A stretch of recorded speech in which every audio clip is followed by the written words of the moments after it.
തെരഞ്ഞെടുപ്പ് കഴിഞ്ഞ് പുറത്തു വരുമ്പോൾ അതുമായി ബന്ധപ്പെട്ട് ചില അസ്വാരസ്യങ്ങൾ ഉണ്ടാകാം. അതിനി ഒരിക്കലും ഭിന്നിച്ചു നിൽക്കാനോ അല്ലെങ്കിൽ പിണങ്ങി നിൽക്കാനോ ഉള്ള അവസരങ്ങളാക്കരുത്. മാധ്യമങ്ങളാണ് ഇവിഷയത്തിൽ ഏറ്റവും കൂടുതൽ ശ്രദ്ധിക്കേണ്ടത്. അകറ്റാനുള്ള, വെറുപ്പുണ്ടാക്കാനുള്ള ചരിത്രങ്ങളും കഥകളും വാക്പ്രയോഗങ്ങളുമല്ല മാധ്യമങ്ങളിൽ ഉണ്ടാകേണ്ടത്. എത്രമാത്രം മനുഷ്യരെ അടുപ്പിക്കാം എന്ന് തോന്നുന്ന കാര്യങ്ങളാണ്. എവിടെയെങ്കിലും ആശ്വാസകരമായ അല്ലാത്ത കാര്യങ്ങൾ നടന്നിട്ടുണ്ടെങ്കിൽ അത് വാർത്ത കൊടുക്കേണ്ട ആവശ്യമില്ല. പത്രധർമ്മം എന്ന് പറയുന്നത് കിട്ടുന്നതെല്ലാം വെളിപ്പെടുത്തുക എന്ന് മാത്രമല്ല, ജനങ്ങൾക്ക് ദ്രോഹമുണ്ടാക്കുന്ന ചില കാര്യങ്ങൾ നടന്നതാണെങ്കിലും പറയാതിരിക്കുക എന്ന് പറയുന്നത് കൂടി അത് മാധ്യമത്തിൻ്റെ ധർമ്മമാണ് എന്ന് മനസ്സിലാക്കേണ്ടതുണ്ട്.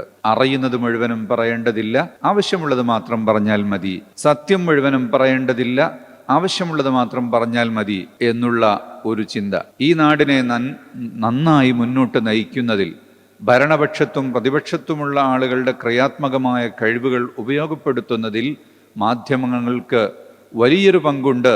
അതിന് മാധ്യമങ്ങൾ ശ്രമിക്കുകയാണെങ്കിൽ അത് രാഷ്ട്രീയ രംഗത്ത് വലിയ നേട്ടങ്ങൾ ഉണ്ടാക്കും എന്ന കാര്യത്തിൽ യാതൊരു സംശയവും ഇല്ല.